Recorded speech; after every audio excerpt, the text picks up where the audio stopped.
Isang maganda at mapagpalang araw sa inyong lahat, mga mahal kong tagapakinig. Bago natin simulan ang paglalakbay ng kwentong to, nais ko muna kayong batiin ng buong puso. Maraming salamat sa inyong patuloy na pagsuporta at pagtutok sa ating mga kwento. Ihanda ng inyong mga merienda, mag-relax at sama-sama nating talakayin ang kwento ng pag-ibig, lihim at paghanap sa tunay na pagkatao. May mga lihim na hindi kayang ibaon ng panahon, mga katotohanang kahit gaano katagal ikulong sa dilim ay kusa pa rin nahanap ng liwanag upang lumabas. Sa mundong pinapatakbo ng salapi, kapangyarihan at mataas na katayuan sa lipunan, madalas ang katotohanan ang unang sinusuko kapalit ng pansariling interes. Paano kung buhay na iyong kinagisnan ay nakatungtong pala sa isang malaking kasinungalingan? At paano kung ang taong iyong kinamumuhian at inaapi ay siya palang tunay na may-ari ng lahat ng bagay na iyong tinatamasa? Ang pamilya del Castillo ay hindi lang basta kilala sa lipunan, silang mismong simbolo ng yaman at impluwensya. Ang kanilang pangalan nakatatak sa mga matataas na gusali sa Financial District ng Makati, sa mga nakalinyang naglalakihang barko sa daungan at sa mga malalawak na hasyenda sa iba't ibang dako ng bansa. Sa bawat paghakbang ng pamilyang to, tumitigil ang ikot ng mundo ng mga karaniwang tao upang magbigay galang.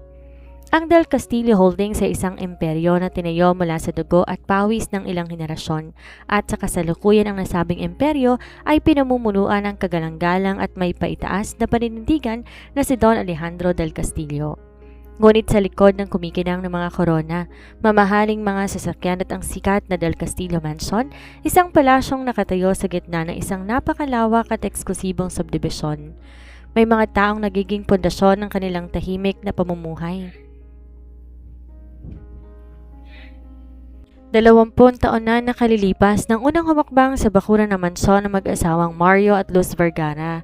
Si Mario na may simpleng pananamit ngunit may matapat na mga mata ang naging pinagkakatiwalaang personal na driver ni Don Alejandro. Siya ang humahawak ng manobela sa bawat importanteng biyahe ng Don.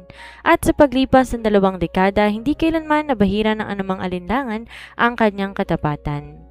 Sa kabilang banda, si Luz naman na naging head housekeeper ng mansyon.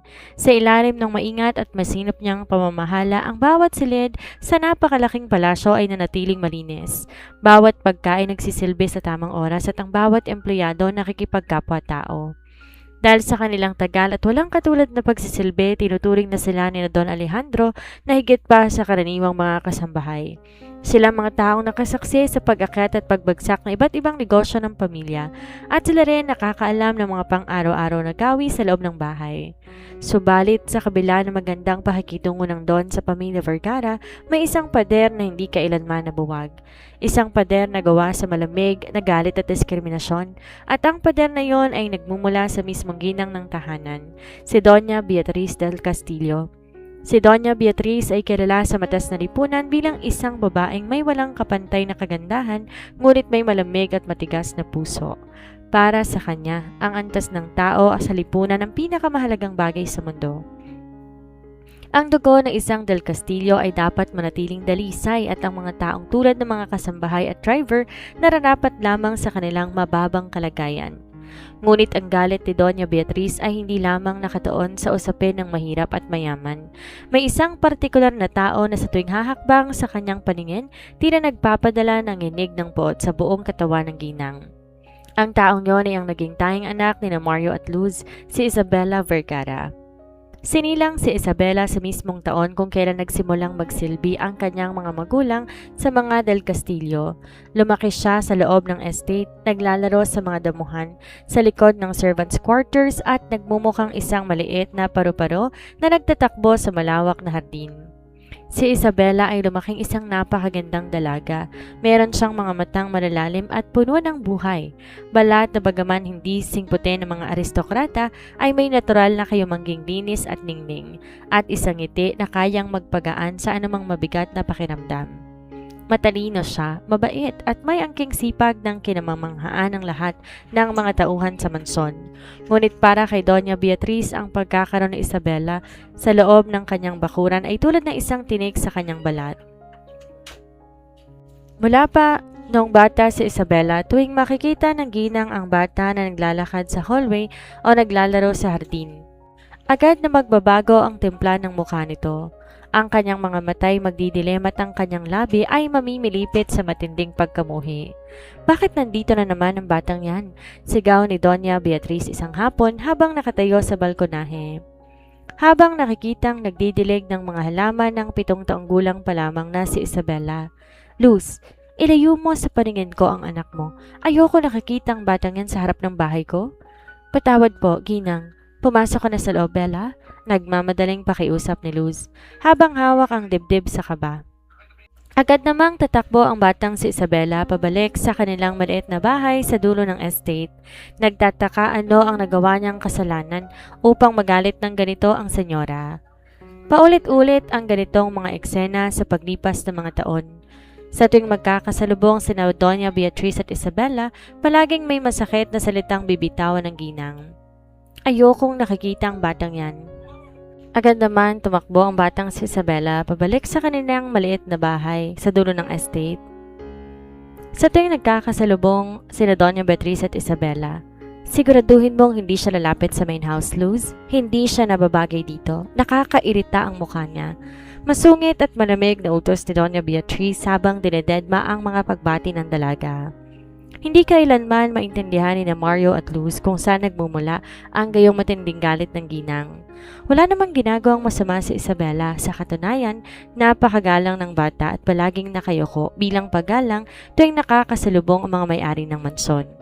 Naisip ni na Mario at Luz na baka sadyang ayaw lamang ni Doña Beatriz sa mga anak ng katulong na gumagala sa kanyang ari-arian, kaya pilit na lamang nilang iniiwas ang anak sa mga lugar na madalas puntahan ng Ginang. Ngunit kung gaano kalalamig at kabagsik ang trato ni Doña Beatriz, yun naman ang kinabaliktad ng trato ni Don Alejandro. Si Don Alejandro nakakakita ng kakaibang potensyal kay Isabela. Sa tuwing makikipag-usap siya sa bata nung lumalaki ito, napapansin niya ang talas ng isip nito, ang hilig sa pagbabasa at ang hindi mapantayang determinasyon na matuto. Nang makatapos si Isabela ng sekundarya ng may pinakamataas na karangalan, ninagatubili ang Don. Mario, Luz, wika ni Don Alejandro, habang nakaupo sa kanyang malaking study room sa mansyon. Si Isabela may angking talino. Hindi dapat masayang ang kanyang kinabukasan sa simpleng pamumuhay lamang. Ako ang magpapapasok sa kanya sa pinakamagandang universidad sa bansa at ako ang sasagot ng lahat ng kanyang gastusin sa pag-aaral. Don Alejandro, napakalaking utang na loob po nito. Hindi po namin alam kung paano kayo mababayaran. Napaluhang sabi ni Luz habang nakahawak sa kamay ng asawang si Mario. Walang kailangan bayaran. Nakangiting tugon ng Don. Ang makitang magtagumpay ang isang batang tulad ni Isabela ay sapat na sa akin. Dahil sa tulong ni Don Alejandro, nakapasok si Isabela sa St. Jude University, ang pinakasikat at pinakamahal na universidad sa bansa kung saan nag-aral ang mga anak ng mga politiko at matagumpay na negosyante. Sa kabila ng mga panunukso ng ilang mayamang estudyante na nakakaalam na anak lamang siya ng kasambahay at driver, pinatunayan ni Isabela na ang kanyang utak at pagsusumikap ang tunay niyang baraha. Naging consistent Dean's Lister siya sa kursong Business Administration. Dahil sa kanyang natatanging galing sa kolehiyo, bago pa man siya ganap na makagraduate, inalok siya ni Don Alejandro na isang pagkakataon na di kayang tanggihan ni numan. Dinala siya ng Don sa Del Castillo Holdings, ang mismong puso ng imperyo ng pamilya. Mula noon, naging ganap na junior executive trainee si Isabela sa kumpanya habang sabay tinatapos ang kanyang natitirang mga asignatura sa universidad. Sa loob ng opisina, walang nakakaalam na siya ay anak ng mga kasambahay ng pamilya Del Castillo. Ayaw ni Isabelang makakuha ng espesyal na trato mula sa kanyang mga kasamahan. Pumasok siya sa pinto ng kumpanya gamit ang sarili niyang kakayahan. Pumasok siya ng maaga at umuwi ng gabi na upang suriin ang mga financial reports, marketing strategies at mga proposisyon ng mga proyekto. Isang umaga sa Del Castillo Holdings, habang nakatayo si Isabela sa harap ng napakalaking glass window ng kanyang maliit na cubicle, hawak ang isang tasa ng kape at tinitingnan ang abalangkali ng lungsod, di niya mapigilang mag-isip. Bakit sa kabila ng lahat ng kanyang pagsusumikap na maging mabuting tao, naroon pa rin ang lamat sa kanyang puso tuwing naaalala niya ang mga titig ni Doña Beatriz? Ba't tila napakalaki ng kanyang kasalanan sa mata ng Ginang kahit wala naman siyang ginagawang masama? Subalit walang oras si Isabela upang magpadala sa lungkot. Maraming trabahong naghihintay sa kanya ngayong araw. balita sa buong kumpanyang may magaganap na malaking pagbabago. Ang lupon ng mga direktor ay nag-anunsyo na ang pamamahala ng kumpanya ay ita-transfer na sa susunod na henerasyon. Samantala, sa isang eksklusibong probinsyal na paliparan na pagmamayari ng pamilya del Castillo, ilang daang milyang layo mula sa gitna ng lungsod, ang katahimikan ng kalangitan, binasag ng ugong na isang napakagandang kulay itim at pilak na Gulfstream private jet. Bumaba ang landing gear ng eroplano, maayos tong lumapag sa runway. Sa tarmac, nakalinyang naghihintay ang 10 itim na luxury SUV kasama ang mga bodyguard na nakasuot ng maitim na Amerikana at may mga earpiece. Ang pintuan ng private jet unti-unting bumukas at ang hagdan ay bumaba. Isang lalaking lumabas mula sa pinto. Mataas siya, may tindig na kapansin-pansin kahit mula sa malayo at nakasuot ng napakagandang customized Italian suit na bumabagay sa kanyang malapad na balikat. Ang kanyang buhok maayos na nakatabi at ang kanyang mga matang kulay tsokolate ng may matalas at direktang tingin ay nakatitig sa natawin ng bansa na hindi niya napuntahan sa loob ng 10 taon. May taglay siyang aura ng kapangyarihan at otoridad na hindi kailangan ipagsigawan. Sapat na ang kanyang simpleng paghakbang upang matakot at gumalang ang sinumang nakapaligid sa kanya. Matapos ang isang dekada ng pag-aaral at pamamahala sa mga sangay ng kumpanya sa Europa at Amerika. Matapos ang taon-taong pagsasanay ng pinakamahigpit na negosyo sa ibang bansa, bumalik na siya. Umuwi na ang nag-iisang tagapagmana ng pamilya del Castillo, si Rafael del Castillo. Habang humahakbang si Rafael pababa ng hagdan, inayos niya ang kanyang mamahaling relo at pumasok sa nakabanggang kotse. Ang kanyang pagbabalik ay hindi lamang simpleng pag-uwi ng isang anak sa kanyang tahanan. Ito ang simula ng isang bagong yugto sa Del Castillo Holdings at ang simula ng pagpapakalas ng mga buhol ng nakaraan na matagal nang nakatago sa ilalim ng mga karangyaang kinagisnan ng lahat. At sa araw ding yon, sa hindi inaasahang pagkakataon, ang dalawang taong tinakda ng kapalaran, ang dalagang kinasusuklaman ng ginang at tagapagmanang nagbabalik, ay muling magtatagpo ang mga landas sa isang mundong punong-puno ng hindi nabubunyag na mga lihim. Isang napakalakas na buhos ng ulan ang sumalubong sa sikat ng araw sa gitna ng syudad. Ngunit sa loob ng napakataas at makabagong gusali ng Del Castillo Holdings, mas mabilis pa sa bagyo ang pagkalat ng balita. Ang buong kumpanya parang isang bahay pukyutan, biglang nabulabog. Ang mga empleyado sa bawat palapag ay busy sa pag-aayos ng kanilang mga mesa at ang mga manager pabalik-balik sa pagpapaalala ng mga protokol. At ang mga driver sa ibaba pilit pinapanatiling walang ni isang patak ng putik ang bakuran. Lahat naghahanda na para sa arrival ng taong matagal nang pinag-uusapan sa mga boardroom at executive lounge. Sa gitna ng lahat ng kaguluhang to, si Isabela nakatayo sa tabi ng isang photocopy machine. Hawak ang isang napakakapal na bundle ng mga folder. Nakasuot siya ng simpleng corporate attire, isang fitted na navy blue blazer, puting blouse at black pencil skirt. Kahit walang mamahaling mga alahas o signature bag, ang kanyang alindog at profesional na tindig ay madaling makatawag pansin. Isabela! Napalingon si Isabela nang marinig ang tawag ng kanyang supervisor. Na si Miss Karen, ang head of human resources. Hinihingal to habang patakbong lumalapit sa kanya, hawak ang isang clipboard. Ma'am Karen, bakit po? May problema po ba sa mga naisubmit kong weekly report? Nag-aano tanong ni Isabela. Walang problema sa reports mo, Isabela. Katunayan, ikaw ang kailangan ko ngayon. Mabilis sasabi ni Miss Karen habang inaayos ang kanyang salamin sa mata. Nagkaroon ng emergency sa operations department. Si Sir Henry na dapat na mag-orient at mag-escort sa ating bisita, biglang sinugod sa ospital dahil sa hypertension. Dahil ikaw ang pinakamagaling nating junior executive trainee at kabisado mo ang bawat sulok at pasikot-sikot ng buong building na to, mula basement hanggang penthouse, ikaw ang mag-a-assist sa VIP natin ngayon. Kumunot ang noon ni Isabela. VIP po? Sino po bang darating? Basta. Dumating ang sasakyan niya sa VIP entrance sa ground floor. Pumunta ka na doon ngayon din. Siguraduhin mo na maayos ang pagtanggap sa kanya. Huwag ka magpapakita ng anumang pagkakamali, maliwanag? Hindi na nakasagot si Isabela dahil agad na nang tinulak si Miss Karen patungo sa elevator. Napahinga ng malalim ang dalaga habang hawak ang 3 malalaking kahon na lamang ng lumang dokumento at panibagong folders na kailangan din niyang ibaba sa archives room. Dahil sa dami ng dala niya, halos hindi niya makita ang kanyang nilalakaran. Pagbaba ng elevator sa ground floor lobby, mabilis na humakbang si Isabela. Sa matayog at napakalawak na glass lobby, pumasok ang isang napakatangkad na lalaki na nakasuit. May 2 security escorts na nakasunod sa kanya, ngunit pinalayo niya ang mga ito gamit ang isang simpleng kompas ng kamay. Ang lalaki ay walang iba kundi si Rafael del Castillo. Tumingin si Rafael sa paligid ng gusali, walang bakas ng ngiti sa kanyang mukha. Ang kanyang mga mata pabalik-balik sa mataas na siling at sa malaking haligi ng kumpanya na itinago ng kanyang ama. Sa kabila ng kanyang malamig at seryosong aura, may isang bahagi ng kanyang puso ang nakaramdam ng di may paliwanag na pamilyar na init sa lugar na ito. Parang may isang alaala sa kanyang pagkabata na matagal nang nabaon sa limot na pilit nang kumakatok sa kanyang isipan.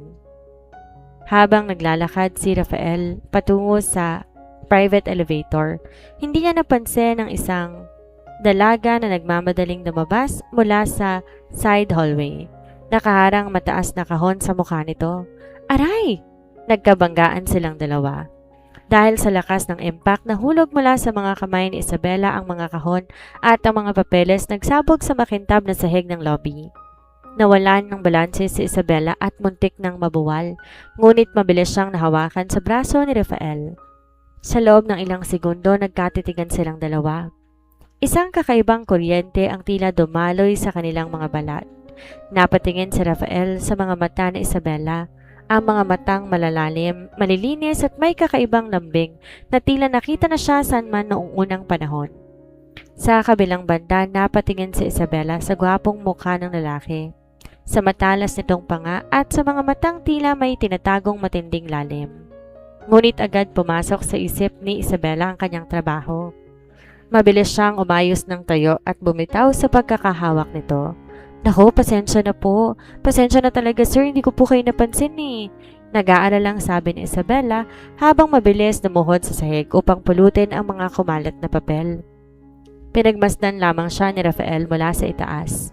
Sa halip na magalit o magtaas ng boses tulad ng inaasahan ng sinumang nakakakilala sa kanya sa mundo ng negosyo, nanatiling tahimik ang binata. Nakaramdam siya ng kakaibang pamilyar na pakiramdam sa boses ng dalaga.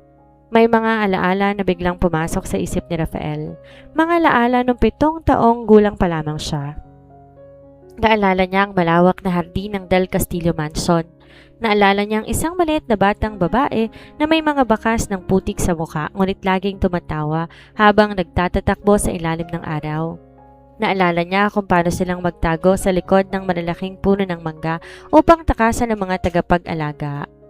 Ngunit sa paglipas ng 10 taon sa ibang bansa at sa tindi ng mga pagbabagong pinagdaanan ng kanilang mga katawan at mukha, ngayong magulang na sila, hindi agad makumpirma ni Rafael kung ang dalagang nasa harapan niya ang batang kalaro niya noon. At si Isabela naman na lumaking malayo sa batang tagapagmana na ipinadala sa Europe nung sila ay bata pa, ay walang anumang ideya kung anong tunay na mukha ng anak ng kanyang amo. Okay ka lang ba? Malamig, ngunit may bakas ng pag-aalala na tanong ni Rafael habang nimuyo ko rin upang tulungan pulutin ang ilang mga papeles. Opo sir, okay lang po ako. Kasalanan ko po, hindi ako nakatingin sa nilalakaran ko, sagot ni Isabela habang pinapahid ang kaunting pawis sa kanyang noo. Nakuha niya na ang karamihan sa mga papel at inayos ang 2 kahon, ngunit may isa pang mabigat na kahon ang natitira. Dahil sa pagmamadali at pag-aakala na ang lalaking to ay isa lamang sa mga bagong kuha o inatasang staff mula sa isang branch na ipinadala upang tumulong sa pagsalubong, tiningnan siya ni Isabela ng may halong pakiusap. Kuya, pakiyawak naman itong isang kahon ko. Medyo mabigat kasi, tapos kailangan ko pang dalhin to sa archives bago ko salubungin yung bagong executive na sinasabi nila. Mabilis na sinabi ni Isabela habang iniaabot ang mabigat na kahon kay Rafael. Napatigil si Rafael. Napatingin siya sa kahon pagkatapos napatingin sa mukha ni Isabela. Kuya? Pag-uulit ni Rafael sa kanyang isip. Sa buong buhay niya, walang sino mang nangahas na tawagin siyang kuya o utusan siya na magbitbit ng mga kahon ng lumang mga dokumento. Lahat ng tao sa paligid niya yumuyuko at tumatawag sa kanya ng Sir or Mr. Del Castillo. Subalit, sa halip na magalit o magpakilala, may kaunting ngiting gumuhit sa gilid ng mga labi ni Rafael. Ang pagiging prangka at walang halong kaplastika ng dalagang ito ay isang sariwang hangin na sa mundong kinagisnan niya kung saan lahat ng tao ay nagpapakita ng napaka-plastic ng ngiti. Kinuha ni Rafael ang kahon nang walang anumang reklamo. Saan ba ito dadalhin? Ayan, salamat kuya, hulog ka ng langit. Sa archives lang sa second floor, tapos sasamahan mo rin ako sa boardroom sa top floor kasi doon daw ang bagsak ng bagong presidente ngayon. Nakangiting sabi ni Isabela, hawak ang dalawa pang kahon. Tahimik na sumunod si Rafael sa likod ng dalaga. Habang naglalakad sila patungo sa elevator, pinagmamasdan ni Rafael ang kilos ni Isabela. Napapansin niya kung paano tong bumabati sa bawat janitor, guard at junior staff na masasalubong nila. Walang bakas ng kayabangan, may angking kabaitan at liwanag na tila nagpapaganda sa buong paligid. Nang makarating sila sa second floor at may baba ang mga kahon, mabilis inayos ni Isabela ang kanyang damit at buhok sa harap ng salamin sa elevator habang paakyat sila sa pinakamataas na palapag, ang executive floor. Naku kuya, kinakabahan talaga ako eh. Pag-amin ni Isabela habang nakatingin sa nagbabagong numero ng floor sa elevator display. Sabi kasi ni Miss Karen, napakahigpit daw ng bagong presidenteng darating. Galing daw ng Europe. Sabi ng iba napakasungit daw at walang pinapatawad pag nagkamali sa trabaho. Iba ka isang maling galaw ko lang matanggal agad ako sa traineeship program. Tumingin si Rafael sa dalaga. Sa tingin mo ba masungit siya? Hindi ko alam. Pero karamihan naman sa mayayamang tulad nila, malamig ang pakikitungo sa tulad nating nagnanais lang magtrabaho ng maayos, kaya dapat doble ingat ako, sagot ni Isabela habang tumatango sa sarili. Hindi na sumagot pa si Rafael, lalo lamang lalapad ang lihim ng ngiti sa kanyang mga labi. Bumukas na ang pinto ng elevator sa 50th floor. Ang buong palapag ay nakadisenyo sa purong salamin, polished marble at mahal na kahoy. Nakalinya sa malawak na hallway ang lahat ng senior department heads, board of directors at vice president at ang mismong mga matataas na opisyal ng pamilya del Castillo. Nakatayo rin sa gitna si Don Alejandro del Castillo na may bitbit na maayos at proud ng ngiti. Nang makita ni Isabela ang napakaraming matataas na tao na nakalinya, bigla na lamang tumalon ang kanyang puso sa kaba. Mabilis siyang humakbang pabalik upang magtago sa gilid habang nililingon ang lalaking kasama niya. Kuya, tabi muna tayo dito sa gilid. Ayan na siguro yung pamilya ng may-ari. Baka mapagalitan tayo kapag humarang pa tayo sa gitna. Mahinang pabulong na sabi ni Isabela habang hinihina ng bagya ang laylay ng Steve ng suot ni Rafael. Ngunit sa halip na tumabi, lumakad si Rafael ng diretso patungo sa gitna ng hallway. Nanlaki ang mga mata ni Isabela. Kuya, hoy! Bumalik ka rito, mapapagalitan ka eh. Pabulong ngunit mariing tawag ni Isabela habang pilit kinakawayan ang lalaki upang bumalik. Subalit hindi huminto si Rafael. Naglakad siya na may buong kasiguraduhan at otoridad. Ang kanyang bawat hakbang umalingaw-ngaw sa malinis na marmol na sahig. Sa isang iglap ang buong hallway na kanina'y may kaunting bulungan ay tuluyan na ngang naging tahimik. Nang makalapit si Rafael sa gitna, ang lahat ng matataas na opisyal ng kumpanya, kabilang mga senior vice presidents at executives na may edad na, ay sabay-sabay na yumuko ng merong malalim na paggalang. Good morning, sir. Sabay-sabay na bati ng mga opisyal. Lumapit si Don Alejandro sa binata. Tinapik ang balikat nito ng may matinding pagmamalaki. Welcome back, my son. Nagsimulang pumalakpak lahat ng mga tao sa palapag. Lumapit si Miss Karen at ang head of security at sabay na nagsalita sa tapat ng microphone ng public address ng system ng floor. Welcome home, President Rafael del Castillo. Napatigil ang ikot ng mundo ni Isabela. Ang kanyang mga kamay na nakahawak sa kanyang clipboard biglang nanginig. Ang kanyang dugo tila tumigil sa pagdaloy mula ulo hanggang paa. Unti-unti siyang namutla habang kanyang mga mata nakatitig sa lalaking kanina lamang ay tinatawag niyang kuya at inutusan niyang magbitbit ng kahon ng mga papeles. si Rafael del Castillo, ang nag-iisang tagapagmana ng pamilya del Castillo. Ang bagong presidente at CEO ng kumpanya ay ang lalaking kasama niya sa elevator buong oras. Habang pumapalakpak ang lahat, unti-unti lumingon si Rafael sa dulo ng hallway. Tiningnan niya si Isabela na ngayon halos magtago na sa likod ng isang malaking potted plant sa matinding kahihiyan at pagkagulat. Kinabit ni Rafael ang kanyang mga kamay sa kanyang bulsa at sa harap ng lahat ng opisyal ng kumpanya, isang bahagya ngunit makahulugang ngiti ang binigay niya sa namumutlang dalaga. Ang hangin na nagmumula sa mga centralized air conditioner ng executive floor ay may malamig na lamig. Ngunit para kay Isabela ang buong palapag tila naging isang napakainit na forno. Nakatayo pa rin siya sa tabi ng malaking potted plant. Hindi maigalaw ang mga paa habang ang kanyang mga pisngi nagiinit sa matinding kahihiyan. Ang lalaking inutusan niyang magbitbit na kahon. Ang lalaking tinawagan niyang kuya ay ang mismong tao na pwedeng magtanggal sa kanya sa trabaho at sa isang pikit lamang ng mata. Habang naglalakad si Rafael patungo sa boardroom, kasama ng kanyang ama at ang mga lupon ng mga direktor, muli itong pumarada sa tapat ni Isabela. Tumingin to sa kanya, hindi nang may galit o panggigipit, kundi nang may isang sulyap na naglalaman ng tahimik na ilaw at pag-uusisa. Inaasahan ko ang iyong buong dedikasyon sa mga susunod na araw, Miss Vergara. Malamig ngunit may lalim na pahayag ni Rafael bago tuluyan na pumasok sa boardroom. Naiwang nakatutok ang tingin ni Isabela sa isinarang pinto. Paano nalaman ng bagong presidente ang kanyang apelido? Marahil nabasa nito sa ID badge na nakasabit sa kanyang leeg noong nandun sila sa elevator. Ngunit higit sa lahat ang kaba sa kanyang dibdib ay hindi pa rin humuhupa. Sa mga sumunod na linggo, naging mabilis ang pag-ikot ng mga kaganapan sa Del Castillo Holdings. Bilang bagong presidente, agad na isinailalim ni Rafael ang kumpanya sa isang malawakang re-evaluation ng mga proyekto. At sa hindi may paliwanag na dahilan ng HR department, si Isabela ang napiling maging lead assistant trainee sa mga espesyal na proyektong direktang pinamamahalaan ng Office of the President. Bawat araw na magkasama sila sa mga pagpupulong, hindi maikakaila ni Rafael ang natatanging galing ng dalaga. Di tulad ng ibang mga miyembro ng board na puro formalidad at magagandang salita lamang ang ibinibigay upang makuha ang kanyang loob, si Isabela nakatutok sa tunay na estado ng mga proyekto. Kapag may mga kapintasan sa panukalang budget, tahimik at maingat tong tinuturo ni Isabela sa mga reports. Hindi po to para magkaroon ng argumento, sir. Paliwanag ni Isabela habang nakatayo sa tabi ng malaking desk ni Rafael sa penthouse office habang inilalatag ang mga financial breakdown.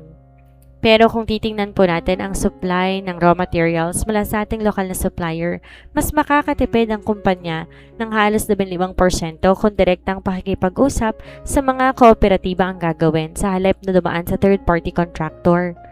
Mas mabilis po ang makakarating ang tulong ng mga magsasaka at mga manggagawa. Napatingin si Rafael sa mga mata ng dalaga.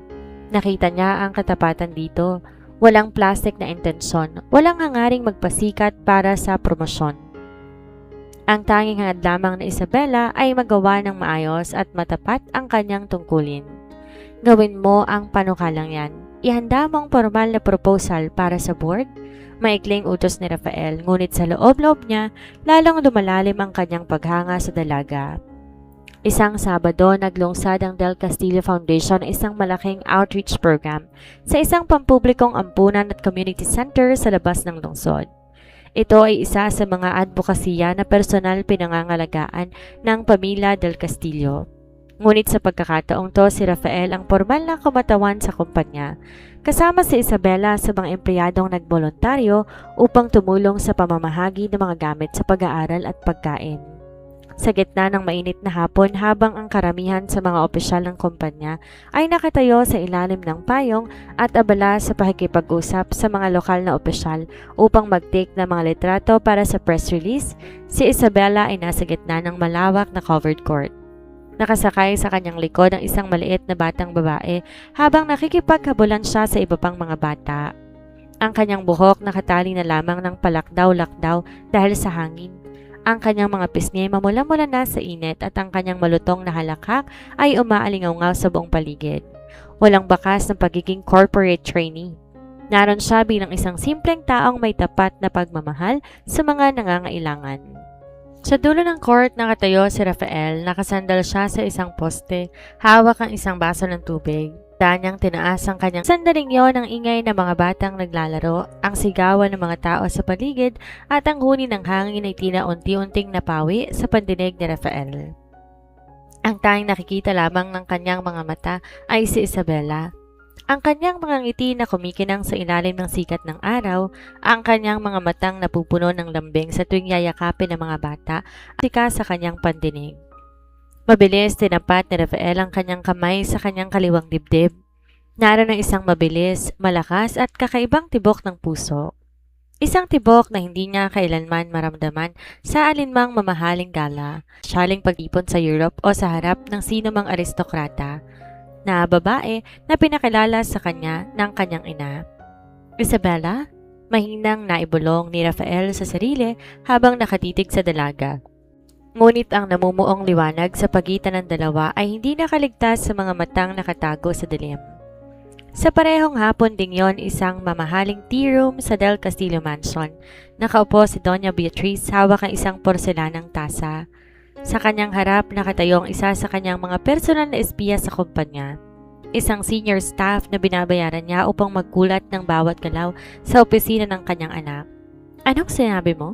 Malamig at may halong galit na tanong ni Doña Beatriz habang binababa ang tasa sa pinggan nito ng may matunog na lagapak. Laging kasama ni Rafael ang anak ng driver at katulong na yan? Opo, Doña Beatriz.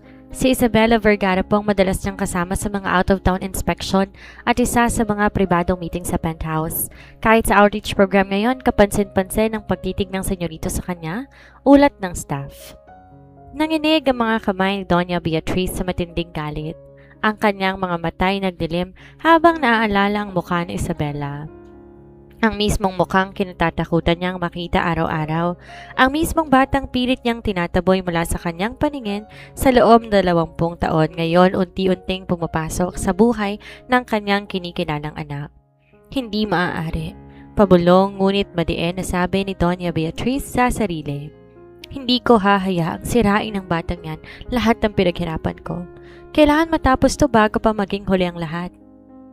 Agad kumilos ang ginang. Ginamit niya ang kanyang impluwensya upang baguhin ang mga schedule ng kumpanya. Inutusan niyang HR na ilipat si Isabela sa ibang mga proyekto na malayo sa opisina ng presidente. Binigyan niya ang dalagang na napakaraming tambak na trabaho sa gabi at pilit niyang pinupuno ang oras ni Rafael ng mga dinner meeting kasama ng mga anak ng iba pang bilyonaryo at negosyante. Ngunit sa kabila ng lahat ng balakid at panggigipit na ginagawa ni Doña Beatriz, tila may sariling utos ang kapalaran. Sa tuwing itatapon si Isabela sa pinakamababang palapag upang mag-inventory ng mga lumang stocks, doon din bumababa si Rafael upang mag-inspeksyon. Sa tuwing pagtatrabahuhin si Isabela hanggang hating gabi sa opisina, nananatili rin si Rafael sa kanyang penthouse upang hintayin tong matapos at lihim na sinisigurado na makauwi ito ng ligtas, sakay ng personal driver ng kumpanya. Habang mas pilit silang pinaghihiwalay at nilalayo sa isa't isa ng mga pader ng diskriminasyon at panlalait, mas lalo lamang nagiging malapit ang kanilang mga puso. Ang bawat palitan ng tingin sa elevator, ang bawat simpleng mag-iingat ka na nanggagaling sa labi ni Rafael, ang bawat tapat ng ngiti ni Isabela ay naging mga tahimik na patunay na ang damdamin nagsimulang umusbong ay hindi kayang pigilan ng kahit na anong kapangyarihan sa mundo. Ang mga yabag ng aking sapatos sa makintab na marmol sa sahig ng 45th floor ay tila musika ng pagmamahal at formalidad. Ngunit sa loob ng malaking conference room ng marketing department, iba ang hangin na umiihip. Isang bagong senior manager ang katatapos lamang ma-hire upang mamuno sa pambansang kumpanya ng kumpanya. Si Marco Villarreal. Gwapo, may kaya sa buhay, edukado sa ibang bansa at may likas na karisma na madaling nakakakuha ng atensyon ng sinuman. Isabela, ito pala yung kailangan natin ipasa sa finance mamayang 3:00. Nakangiting sabi sa akin ni Marco habang inaalok ang isang folder. Lumapit siya ng kaunti at ibinaba ang boses. By the way, may alam akong magandang Italian restaurant malapit sa building.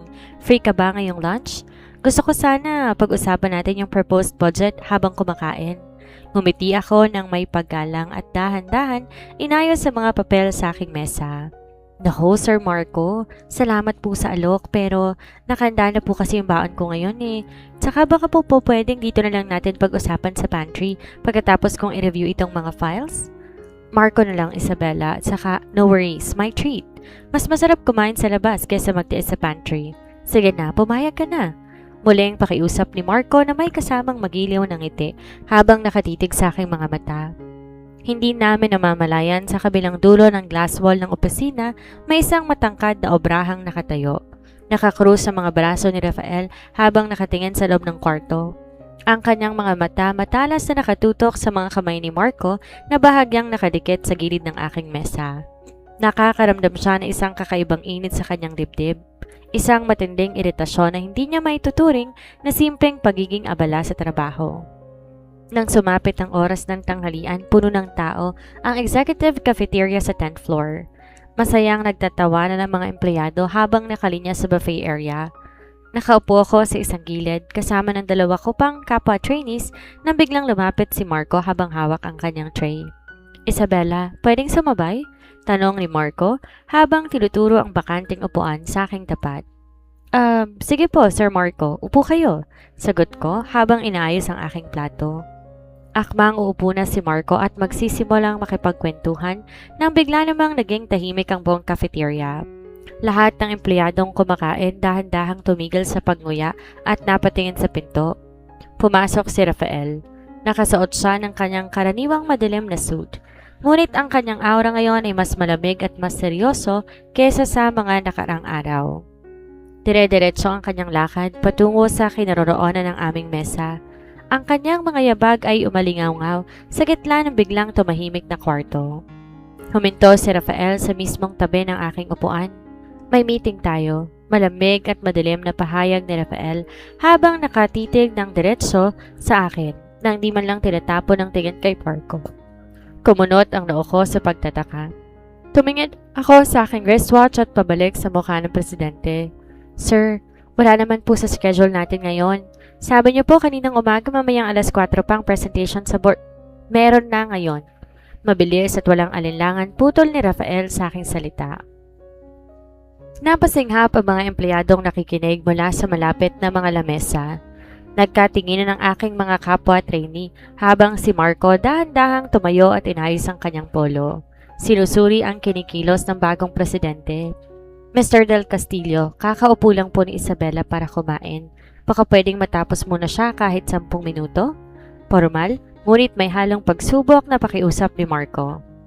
Tumingin si Rafael kay Marco. Ang kanyang mga mata ay naging mas matalas pa kaysa sa kabilang araw. Ang oras ng kumpanya ay mahalaga, Mr. Villarreal, at ang mga prioridad ng Office of the President hindi naghihintay ng 10 minuto. Muli, humarap si Rafael sa akin at bahagyang yumuko para maging pantay ang aming paningin. Kuhanin mo ang iPad mo at sumunod ka sa penthouse office ko. Ngayon din. Wala na akong nagawa kundi tumango at mabilis na tumayo. Opo, President Rafael.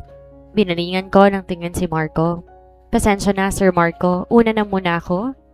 Habang naglalakad pabalik sa elevator, nakasunod ako sa likod ni Rafael. Walang sino man sa aming nagsasalita habang paakyat ang elevator patungong 50th floor. Ang tayong naririnig lamang ay ang mahinang tunog ng makina ng elevator. Napatingin ako sa refleksyon ni Rafael sa makintab na pinto ng elevator. Ang panga niya ay nakakuyom at ang kanyang mga kamay nakapasok sa bulsa ng kanyang pantalon. Pagpasok namin sa napakalawak at tahimik na penthouse office, sinara ni Rafael ang pinto.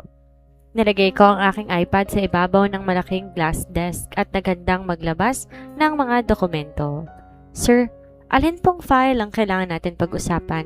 Yung sa expansion project po ba o yung walang meeting? Dahan-dahang sabi ni Rafael habang nakatalikod at nakatingin sa malaking salamin na nakadungaw sa buong lungsod. Napatigil ako. Po? Pero sinabi niyo po sa cafeteria na may meeting tayo. Dahan-dahan lumingon si Rafael. Ang kanyang mga mata, wala nang bakas ng pagiging galit o seryosong presidente. Sa halip, naroon ang isang malalim na pagod at hindi maipaliwanag na emosyon. Humakbang siya ng dahan-dahan patungo sa aking kinaroroonan hanggang sa maging ilang pulgada na lamang ang agwat namin sa isa't isa. Naramdaman ko ang mabilis na pagtibok ng aking sariling puso. Nais kong humakbang pabalik ngunit tila napako ang aking mga paa sa sahig. Ang pabango ng binata, isang halo ng woody at fresh citrus ay lumapot sa aking paligid. Di ko gustong nakikita ka, nakasamang lalaking yon, mahinang sabi ni Rafael. Ang boses niya malalim at halos pabulong na lamang. Sir, nag-uusap lang po kami tungkol sa trabaho ni Sir Marco. Wala naman pong masama. May masama. Mabilis na putol ni Rafael. Humakbang pa siya ng isang beses pa itaas, dahilan upang mapatingala ako sa kanya. Inangat ni Rafael ang kanyang kamay at dahan-dahan inayos ang isang stray lock ng buhok na humaharang sa aking mukha. Ang kanyang mga daliri ay bahagyang dumampi sa aking malambot na pisngi. Napatigil ako sa paghinga sa naramdamang tamis at init ng halos hindi maramdamang haplos na yon. Ang aking mga mata ay napatitig sa mga labi ni Rafael bago muling bumalik sa mga mata nito. Tumingin ng diretso si Rafael sa aking mga mata. Ang pader na pinapanatili niya bilang isang malamig na pinuno ng kumpanya ay tuluyang nagkabitak-bitak sa aking harap. Hindi ko yata kayang makita na may kasama kang iba, Isabella. Mahinang pag-amin ni Rafael habang ang kanyang boses na puno ng tapat na hindi may pagkakailang damdamin. Mula na maging formal ang relasyon namin ni Rafael, tila nagbago na ang ikot ng mundo. Sa kabila ng matatayag na pader ng Del Castillo Holdings at sa mga mata ng taong nakapaligid sa amin, pinilit naming panatilihin ang isang tapat ngunit maingat na pagmamahalan. Si Rafael hindi lamang naging isang protektadong kasintahan, kundi isang partner sa lahat ng bagay. Sa tuwing gabi habang tapos na ang oras ng trabaho at walang ibang tao sa penthouse office kundi kaming dalawa, doon namin na ilalabas ang aming mga tunay na sarili. Walang presidente, walang junior trainee, kundi dalawang taong natagpuan ng isa't isa sa kabila ng magkaibang mundo. Nang malaman ng aking mga magulang na sina Nanay Luz at Tatay Mario ang tungkol sa aming dalawa, halo-halong emosyon ang pumuno sa aming maliit na tahanan sa likod ng estate. Sa una may matinding takot at kaba dahil alam nila ang agwat ng aming katayuan sa buhay. Ngunit nang makita nila ang labis na paggalang ni Rafael sa aming pamilya, kung paano ito na kikiumpok sa aming simpleng hapagkainan, kumakain ng simpleng lutong bahay at tumutulong sa pag-aayos ng mesa, unti-unti napawi ang kanilang pag-aalinlangan. Nakita nila ang katapatan sa mga mata ng binata, ngunit ang panandaliang kaligayahang ito ay tila isang calm before the storm. Isang gabi, matapos ang isang formal na pagtitipon ng pamilya del Castillo para sa mga matataas na mamumuhunan, hindi na nakapagtiis si Doña Beatriz. Matagal niyang napapansin ang pagbabago sa kilos ni Rafael. Ang mga pagngiti nito sa gitna ng paghawak sa telepono, ang madalas pagkahuli sa mga dinner party ng pamilya at ang mga ulat ng kanyang mga nakatagong espiya na madalas silang nakikitang magkasama ni Rafael kahit sa labas ng oras ng opisina. Sa malaking opisina sa loob ng Del Castillo Mansion, bumagsak ang isang kristal na baso sa sahig nang itapon to ni Doña Beatriz sa matinding galit. Ang tunog ng nabasag na bubog ay umalingaw-ngaw sa buong kwarto na umabot hanggang sa hallway kung saan nakatayo si Tatay Mario na naghihintay ng utos. Ano tong nababalitaan ko, Rafael? Sigaw ni Doña Beatriz habang nangangatog ang kanyang mga kamay sa matinding puot. Nakatayo siya sa harap ng kanyang anak habang si Don Alejandro naman nakaupo sa gilid, tahimik ngunit baka sa matinding pag-aalala sa mukha. Totoo ba? Nakikipagrelasyon ka sa anak ng driver at katulong natin? Nakatayo si Rafael ng matuwid. Walang kaba sa kanyang mukha kundi isang matatag at hindi matitinag na paninindigan. Opo, ina. Totoo po. Mahal ko si Isabella. Nasisiraan ka na ba ng bait? Muling sigaw ni Doña Beatriz habang mabilis na humakbang papalapit sa anak. Sa dinami-rami ng mga dalaga sa mataas na lipunan, mga anak ng mga senador, mga tagapagmana ng malalaking bangko sa Europa at Asia, isang anak ng kasambahay ang pipiliin mo? Isang taong walang maipagmamalaking pangalan. Kahit kailan hindi siya magiging asawa mo, hindi ko papayagang mabahira na maduming dugo ang pamilyang to. Kumunot ang noon ni Rafael at sa unang pagkakataon, ang kanyang boses ay naglabas ng matinding hinanakit at pagtataka. Paulit-ulit na tong nangyayari mula pa nung bata pa siya, ang hindi maipaliwanag na galit ng kanyang ina kay Isabela. Ina, pakiusap ipaliwanag mo sa akin. Mariing tanong ni Rafael habang tinitingnan ng diretso ang kanyang ina sa mga mata. Ano bang kasalanan niya sa'yo? Bakit napakatindi ng galit mo sa kanya? Bata pa lang kami, kitang-kita ko na kung paano mo siyang tratuhin na parang di siya tao. Nagsumikap siya, nag-aral ng mabuti, at wala siyang ginagawang masama sa kahit kanino. Ano bang kasalanan ni Isabela sa pamilyang to? Napatigil si Doña Beatriz sa tanong ng anak. Sa loob ng ilang segundo, nagbago na ang ekspresyon sa kanyang mukha. Mula sa galit, pumasok ang isang mabilis na bakas ng takot at pagkabalisa, ngunit mabilis din niya tong pinalitan ng muling matigas na aura. Nanatiling tikom ang kanyang mga labi sa mismong rason. Hindi niya kayang sagutin ang tanong, hindi niya po pwedeng sabihin ng katotohanan. Lumapit si Don Alejandro, hinawakan ang braso ng kanyang asawa. Beatriz, kumalma ka. Ang pag-ibig ng bata hindi dapat tinadaan sa galit. Si Isabela mabait at matalinong bata. Manahimik ka, Alejandro, sigaw ni Doña Beatriz sa kanyang asawa. Humarap siya muli kay Rafael ng may malamig at nakakatakot na tingin. Kung ayaw mong makinig sa akin sa magandang paraan, gamitin mo ang paraang maiintindihan mo. Lumapit si Doña Beatriz sa kanyang malaking desk at tumawak sa gilid nito. Bibigyan kita ng huling babala, Rafael. Hiwalayan mong babaeng yan. Kapag hindi mo hiniwalayan si Isabela sa loob ng 3 araw, hindi lang siya ang tatanggalin ko sa kumpanya. Palalayasin kong buong pamilya Vergara sa ari-ariang to. Kakanselahin ko lahat ng kanilang pensyon at sisiguraduhin ko walang kahit sinong kumpanya sa buong bansa ang kukuha sa kanila o kay Isabela para magtrabaho. Sisirain ko ang buhay ng pamilyang yan. Gulat at matinding galit ang pumuno sa puso ni Rafael. Gagawin mo yan sa mga taong nagsilbi sa pamilya natin sa loob ng 20 taon? Subukan mo ako, Rafael. Malamig na banta ni Doña Beatriz. Pumili ka. Ang walang kwentang pag-ibig mo sa anak ng katulong o ang kinabukasan ng buong pamilya niya. Nang gabi rin yon sa maliit na bahay sa dulo ng estate, nakaupo kami ni Nanay Luz at Tatay Mario habang nanginginig ang mga kamay ko sa kaba. Narinig ni Tatay Mario ang buong sigawan sa mansyon mula sa labas. Walang nagsasalita sa aming hapagkainan. Ang kape sa aming mga tasa unti-unti nang lumalamig, tulad ng pag-asa na magiging madali lang ang aming laban. Anak, mahinang pakiusap ni Nanay Luz habang hinahawakan ang aking mga kamay na malamig na parang yelo. Ayaw namin makitang nasasaktan ka, pero kilala namin si Doña Beatriz. Kapag sinabi niya, gagawin niya. Ayaw naming maging dahilan upang masirang buhay mo at ang relasyon ni Rafael sa kanyang pamilya. Bumuhos ang mga luha sa aking mga mata. Nay, Tay, mahal ko po si Rafael at alam kong mahal niya rin ako. Bakit po ganon? Bakit kailangan nilang ipagkait ang kaligayahan natin dahil lang sa wala tayong yaman? Yumakap sa akin si Tatay Mario habang ang kanyang sariling mga mata napupuno na rin ng luha. Patawarin mo kami, anak, kung wala kaming maipagmamalaking mayaman para ipagtanggol ka. Sa kabilang dulo ng estate sa loob ng kanyang madilim na silid, nakatayo si Rafael sa balkonahe habang hawak ang kanyang ulo at siyang matinding pagdurusa. Nakatitig siya sa liwanag ng ilaw sa aming maliit na bahay. Nasa gitna siya ng isang napakasakit na 200.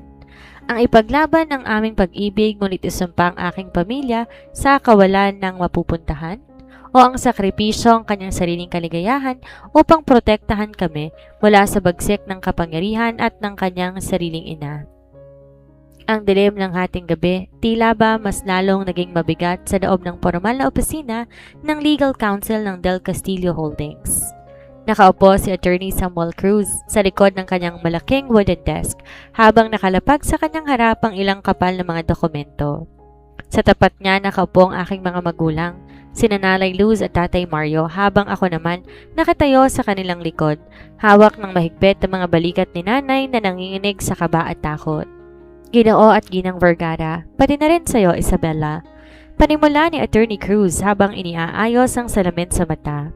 Ang kanyang boses walang anumang emosyon. isang boses ng isang abogado na madalas gumawa ng mga maruming kasunduan para sa mayayamang kliyente. Ito ang kasunduang inihanda ng kampo ni Doña Beatriz del Castillo. Sa ilalim ng kasunduang ito, formal kayong magre-resign sa inyong mga posisyon sa estate at sa kumpanya, kapalit ng inyong mabilis, tahimik at permanenteng paglayo sa buong pamilya del Castillo. Magbibigay ang ginang ng 50 milyong piso. Napasinghap ako sa narinig kong halaga. 50 milyong piso.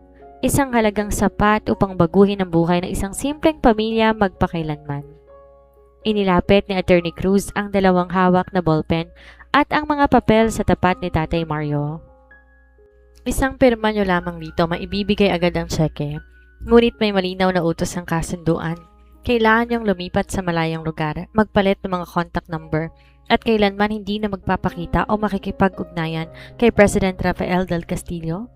Kapag lumabag kayo rito, pananagutan niyo sa korte ang buong halaga kasama ng matinding demanda. Tumingin ako sa aking mga magulang. Ang aking puso parang pinipiga sa matinding sakit. Inisip ko kung papayagan ba sila sa takot dahil sa banta ni Doña Beatriz o dahil sa napakalaking halaga ng pera. Dahan-dahan inabot ni Tatay Mario ang papel. Tinitigan niya ito ng ilang segundo. Pagkatapos tumingin sa akin at kay Nanay Luz.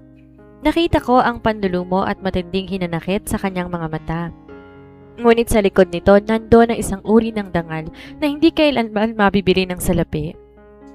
Nilapag ni Tatay Mario ang ballpen sa mesa. Dahan-dahang itinulak ang mga papel pabalik kay Attorney Cruz. Sabihin mo kay Doña Beatriz, Attorney Cruz?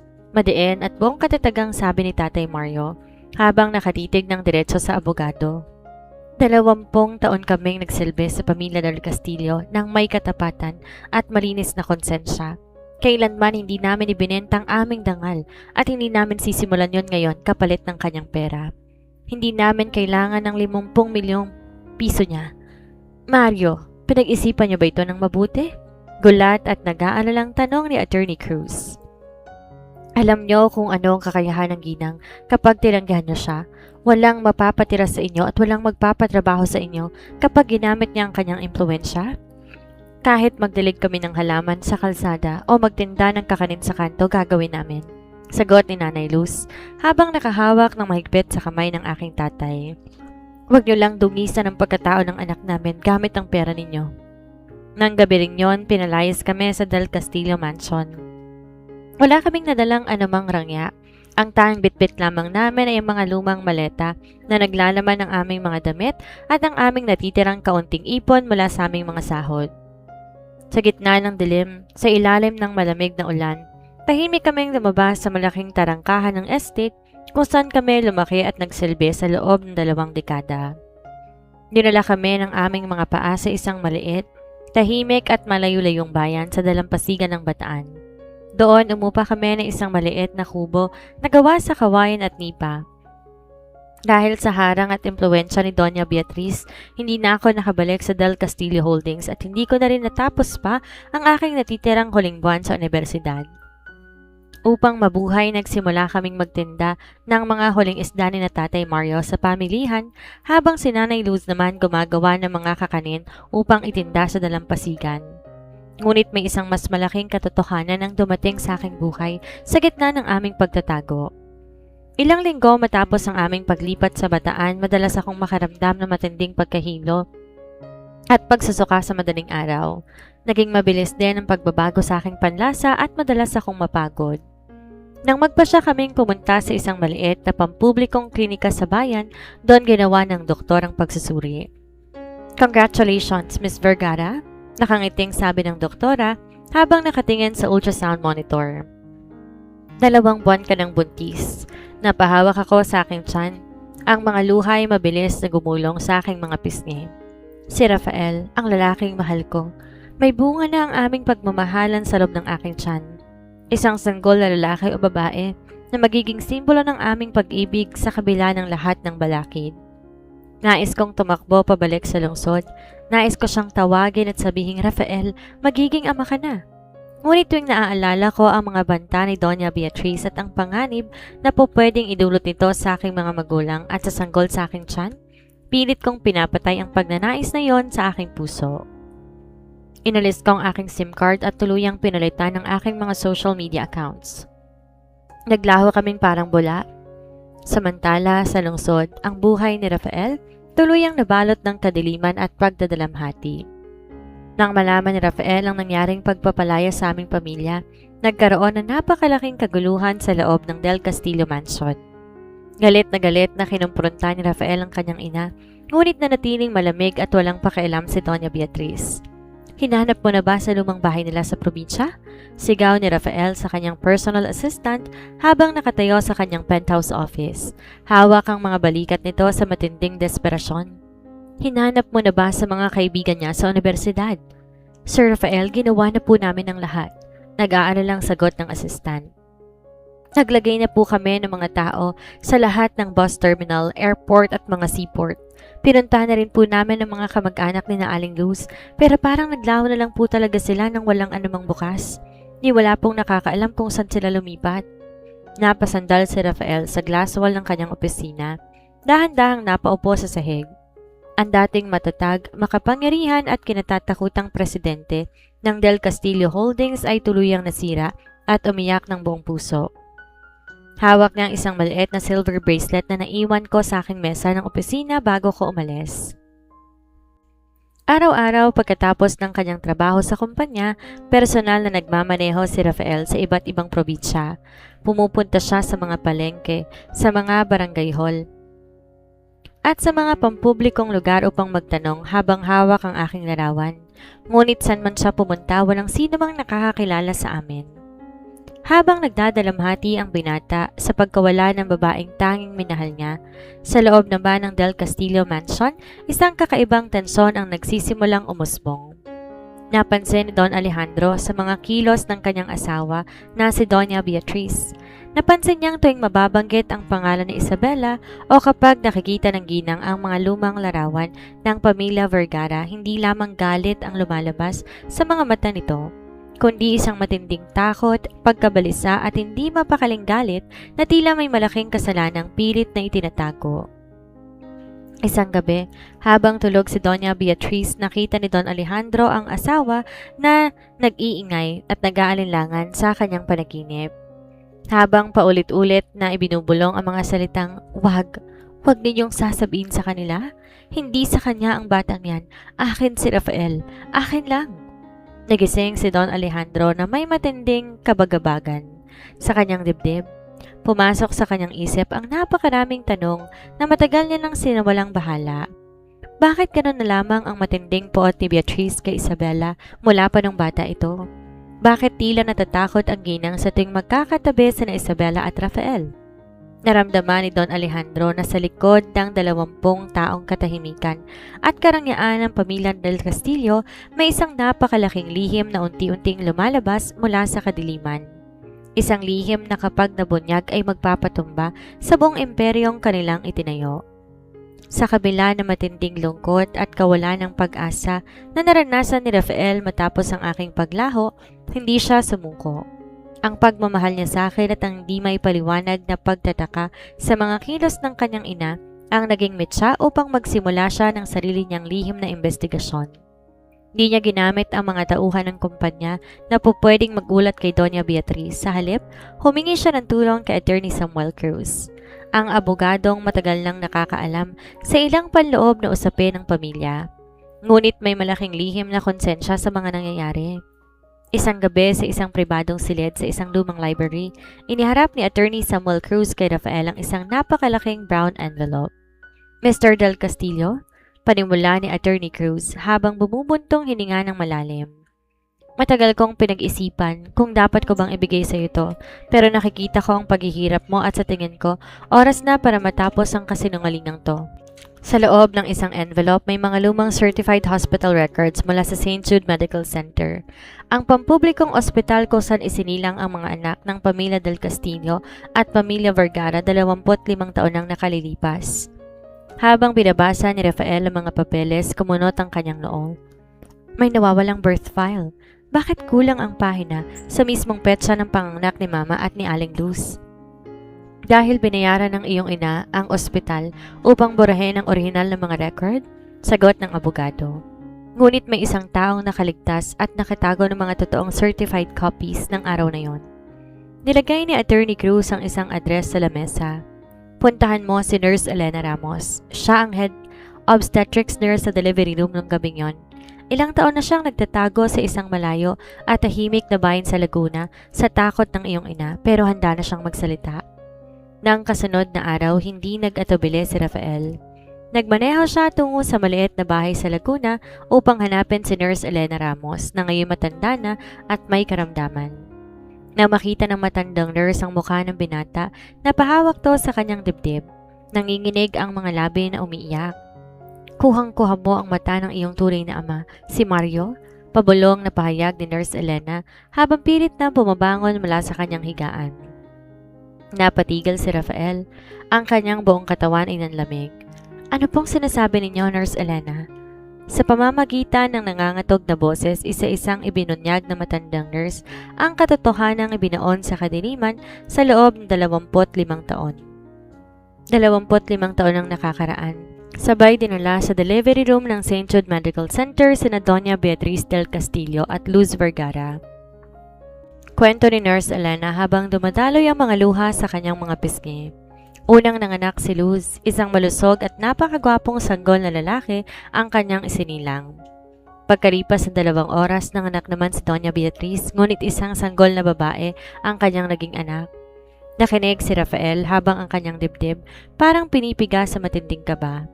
Noong mga panahong yon, matindi ang pressure kay Doña Beatriz mula sa pamilya del Castillo dahil kailangan na isang lalaking tagapagmana upang di makuha ng ibang sangay ng pamilya ang korporasyon.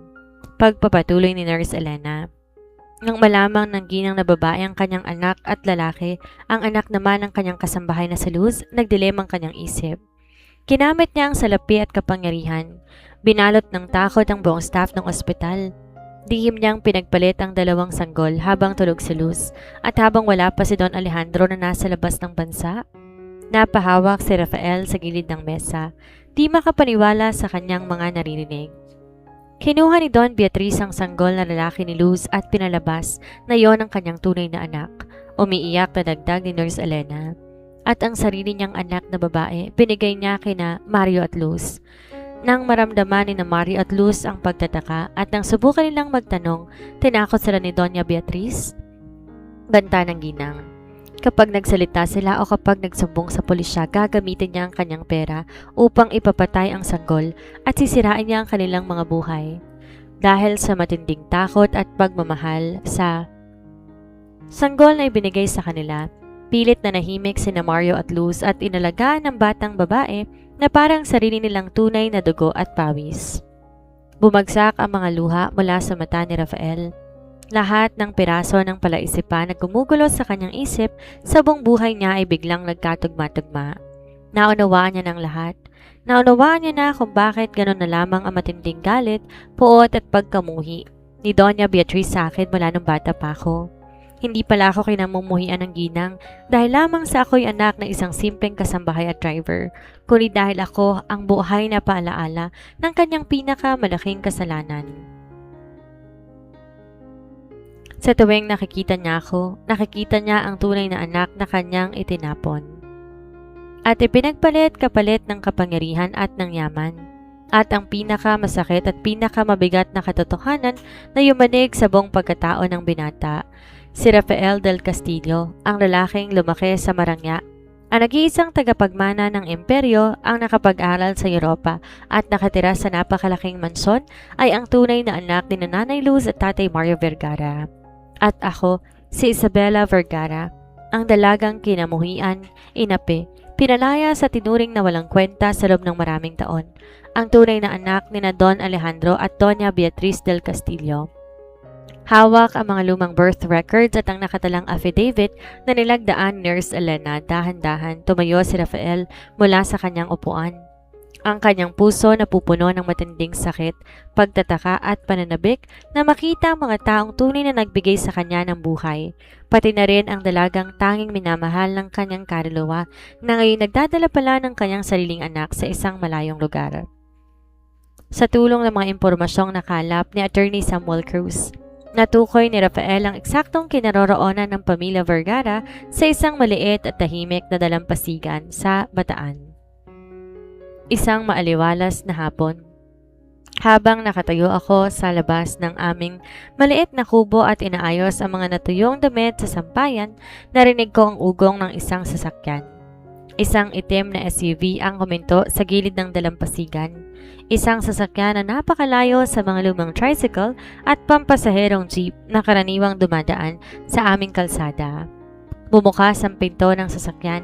Bumaba ang isang matangkad na lalaki. Napatigil ako sa ginagawa.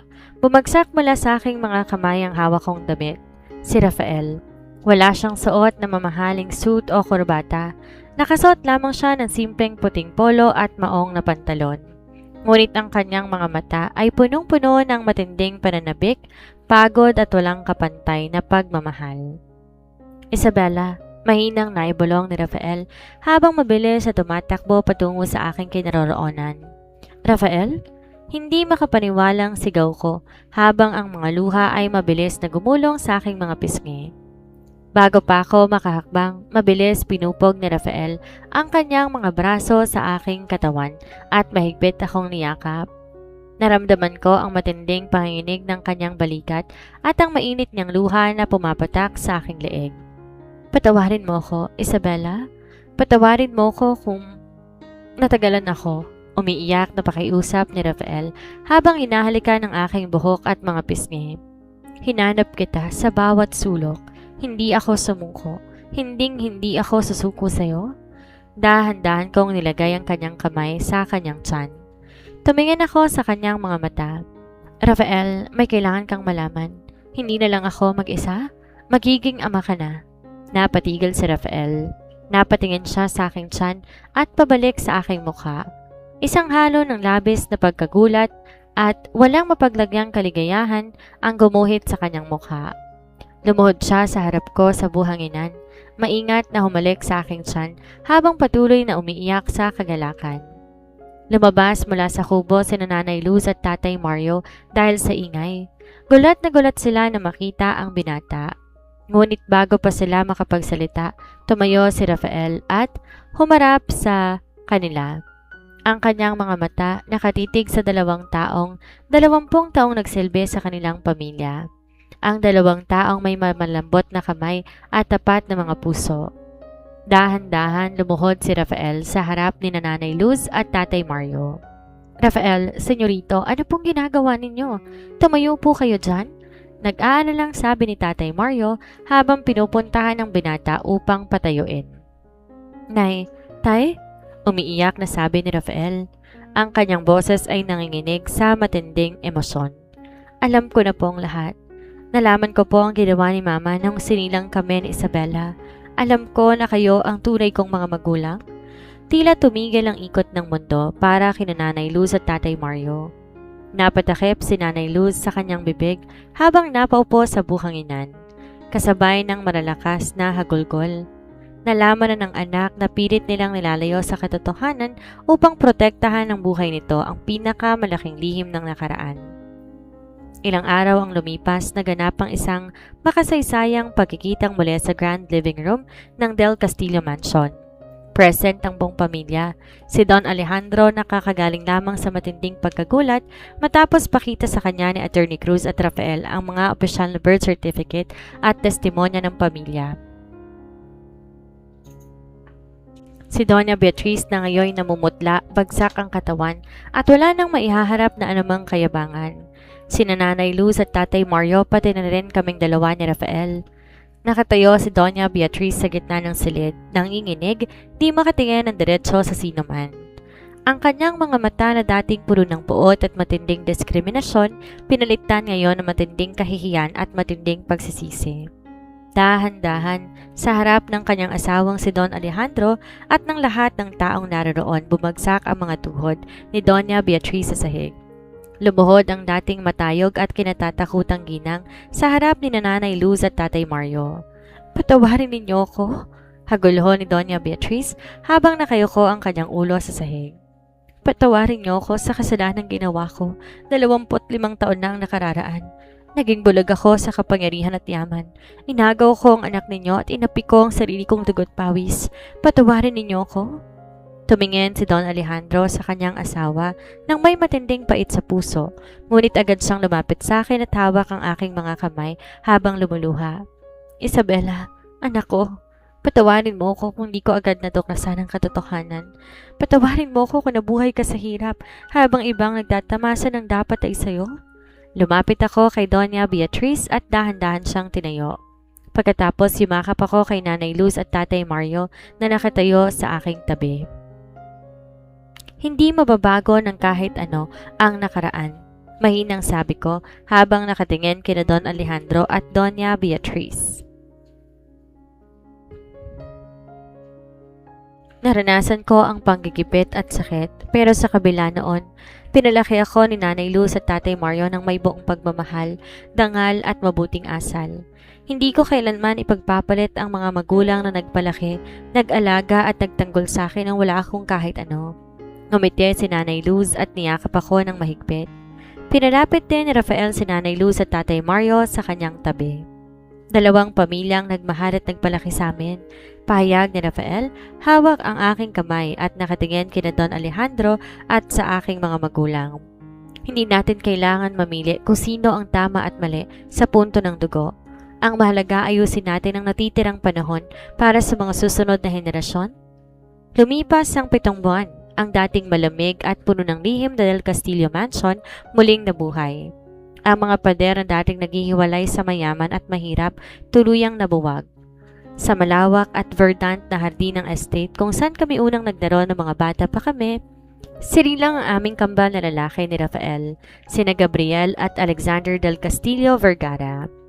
Sa ilalim ng maaliwalas na sikat ng araw, masayang nagtatakbo ang dalawang musmo sa damuhan habang hinahabol ang kanilang dalawang lolo, sina Don Alejandro at Tatay Mario, na ngayon magkaibigan at madalas magkasamang nagtatanim ng mga halaman sa hardin. Si Nanay Luz at Doña Beatriz naman magkakasamang nakaupo sa veranda habang naghahanda ng merienda para sa pamilya. Nakikita sa mukha ni Doña Beatriz ang isang bagong liwanag. Isang ginang na natutong magpakumbaba at maging totoong lola sa kanyang mga apo. Sa gitna ng hardin nakaupo kami ni Rafael sa isang wooden bench sa ilalim ng malaking puno ng mangga. Nakasandal ang aking ulo sa kanyang malapad na balikat habang nakahawak ang aking mga kamay. Lumapit si Don Alejandro sa amin, nakatitig sa masayang naglalarong kambal at ngumiti ng may malalim na kagalakan sa kanyang puso. Hindi mahalaga kung sinong nagdawal o kung anong dugo ang nananalaytay sa ating mga ugat, nakangiting pahayag ni Don Alejandro habang nakatingin sa buong pamilya. Ang tunay na pamilya hindi nasusukat sa yaman, titulo o katayuan sa lipunan. Ang tunay na pamilya ay yung pinipiling mahalin, patawarin at pangalagaan magpakailanman. Ang kwentong to ay nagpapakita ng panganib ng pagiging sakim sa pera at kapangyarihan. Kung paano nito kayang bulagin ng isang tao upang gumawa ng kasalanan, manakit ng kapwa at sirain ang sarili niyang pamilya. Pinapaalala nito sa atin na walang anumang halaga ng salapi ang makakapalit sa malinis na konsensya, tapat na dangal at tunay na kapayapaan ng puso.